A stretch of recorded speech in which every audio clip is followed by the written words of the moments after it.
Santo Felix pertama adalah Paus ke-26 Gereja Katolik, menjabat dari tanggal 5 Januari tahun 269 hingga tanggal 30 Desember tahun 274 Masehi, dalam masa yang penuh tantangan politik, agama, dan teologis di Kekaisaran Romawi. Berikut adalah rincian kehidupannya. Profil umum: Felix pertama lahir di Roma, berasal dari keluarga Kristen, dan menggantikan Paus Dionysius yang wafat pada tanggal 26 Desember tahun 268. Informasi tentang masa muda dan kehidupan pribadinya sangat terbatas, tetapi ia dikenal sebagai pemimpin yang teguh dalam mempertahankan ajaran gereja. Konteks sejarah: masa kepemimpinannya bertepatan dengan pemerintahan Kaisar Claudius II dan Aurelian, periode yang penuh ketidakstabilan politik dan penganiayaan terhadap umat Kristen. Selain itu, gereja juga menghadapi tantangan dari berbagai paham sesat, terutama modalisme yang menolak Trinitas dan paham Paul of Samosata yang menyangkal keilahian Yesus Kristus. Prestasi dan kontribusi: mempertahankan ajaran ortodoks. Felix pertama secara tegas menentang paham sesat Paul of Samosata yang mengklaim Yesus hanyalah manusia yang diilhami Tuhan, bukan benar-benar Allah. Pada tahun 272, ia meminta Kaisar Aurelian untuk menyelesaikan perselisihan di Antioquia, dan Kaisar memerintahkan gereja diserahkan kepada uskup yang diakui oleh Roma, sehingga Paul terguling dari jabatannya. Ia juga memperkuat ajaran Trinitas, menegaskan bahwa Tuhan adalah satu dalam hakikat, tetapi tiga orang yang berbeda, Bapa, Anak, dan Roh Kudus.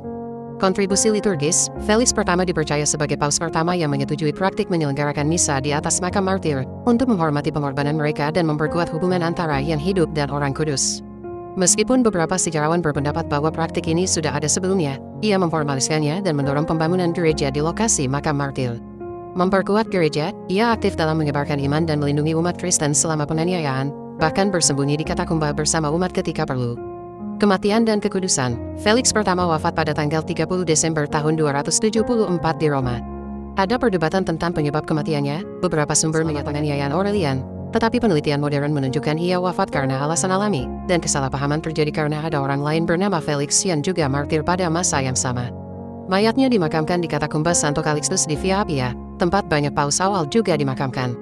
Ia dihormati sebagai santo dalam gereja Katolik, dengan hari peringatan pada tanggal 30 Desember dan juga diperingati pada tanggal 30 Mei menurut kalender liturgi tahun 1960. Dalam karya seni, ia sering digambarkan dengan jangkar, melambangkan iman yang tidak tergoyahkan. Warisan: Felix pertama dikenal sebagai pelindung ajaran ortodoks dan pelopor praktik liturgis yang menghormati martir. Keberaniannya dalam menghadapi paham sesat dan kesulitan masa penganiayaan menjadi contoh bagi umat Kristen hingga hari ini. Apakah Anda ingin mengetahui lebih lanjut tentang perselisihan teologis selama masa kepemimpinannya atau praktik misa di atas makam martir? Baik, mari kita bahas keduanya secara rinci. Perselisihan teologis selama masa kepemimpinan Paus Felix pertama.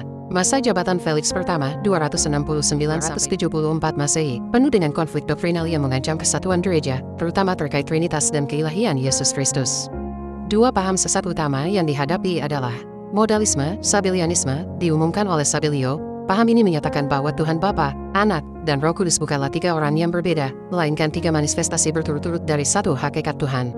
Misalnya, pada masa Perjanjian Lama, Tuhan muncul sebagai Bapa, pada zaman Yesus, sebagai Anak, dan setelah penyaliban, sebagai Roh Kudus. Felix pertama dengan tegas menolak paham ini, menegaskan bahwa Trinitas adalah satu hakikat dengan tiga orang yang berbeda, sesuai dengan ajaran apostolik dan konsili sebelumnya. Paham Paul of Samosata, Paul, uskup Antioquia, mengajarkan bahwa Yesus hanyalah manusia biasa yang diilhami oleh Tuhan dan kemudian diadopsi sebagai anak Allah, bukan memiliki keilahian yang asli. Sebelum Felix menjabat, Konsili Antioquia tahun 268 telah menggulingkan Paul, tetapi konflik masih berlanjut. Felix kemudian mengirim surat ke timur untuk menegaskan ajaran ortodoks Yesus, yang menekankan kesatuan antara diri Allah dan diri manusia dalam Kristus. Namun, surat ini kemudian dimanipulasi oleh pengikut Apollinarius pada abad kelima untuk mendukung paham sesat mereka. Perjuangan Felix pertama tidak hanya mempertahankan doktrin gereja, tetapi juga memperkuat peran Roma sebagai pusat otoritas ortodoks.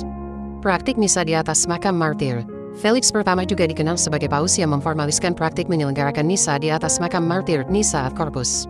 Meskipun praktik peringatan di lokasi pemakaman martir sudah ada sejak abad ketiga, Felix mengeluarkan dekrit untuk mengatur dan memperkuatnya. Tujuan: untuk menghormati pengorbanan martir dan memperkuat komunikasi spiritual antara umat hidup dan orang kudus. Misa di atas makam juga menjadi pengingat akan kesetiaan kepada Kristus yang harus diteladani. Cara pelaksanaan: misa yang lebih pribadi dilakukan di altar dekat atau di atas makam di katakumba, sedangkan misa yang lebih resmi tetap di basilika yang dibangun di atas lokasi pemakaman. Seiring waktu, religi martir dipindahkan ke dalam altar gereja, yang menjadi tradisi hingga kini, seperti tercantum Romanum. Aturan tambahan, Felix juga menetapkan bahwa hanya imam yang boleh menyelenggarakan misa, dan misa tidak boleh dilakukan di luar tempat ibadat tanpa alasan mendesak.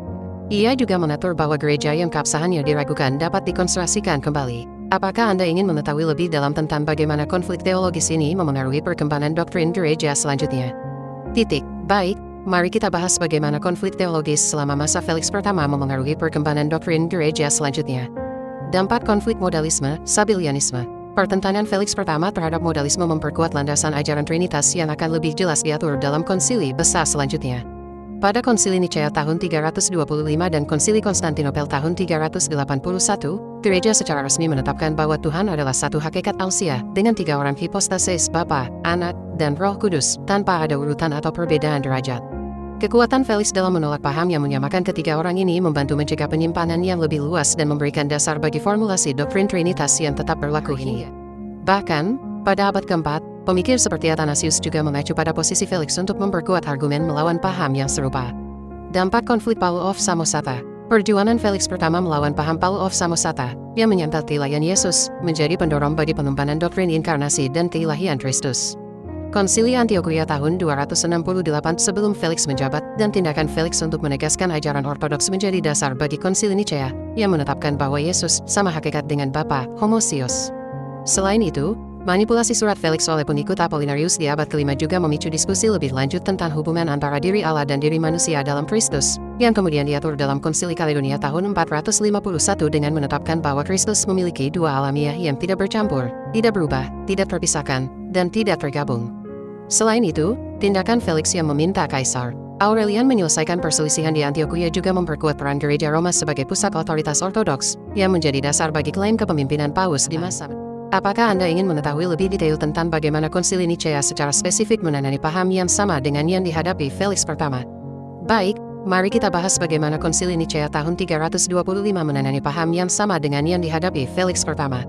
Latar belakang konsili. Konsili ini dipanggil oleh Kaisar Konstantinus untuk menyelesaikan konflik doktrinal yang melanda gereja, terutama paham Arianisme yang menyatakan Yesus tidak sama hakikat dengan Bapa, melainkan diciptakan dan memiliki hakikat yang berbeda.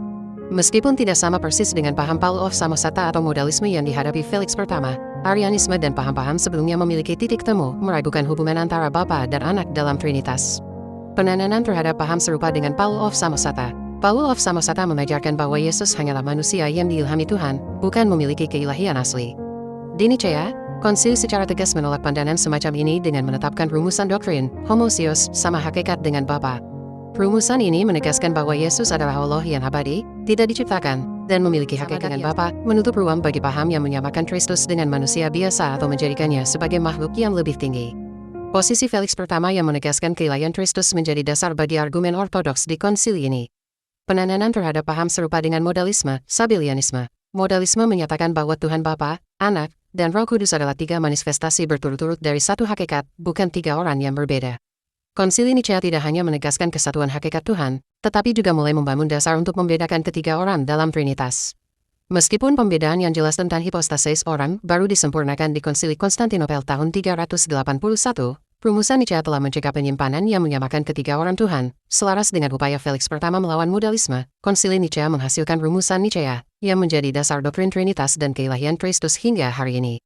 Tindakan Felix pertama yang mempertahankan ortodoks sebelumnya membentuk pandangan yang diterima di konsili, dan peran Roma sebagai pusat otoritas juga diperkuat karena Paus Sylvester pertama berperan dalam proses ini.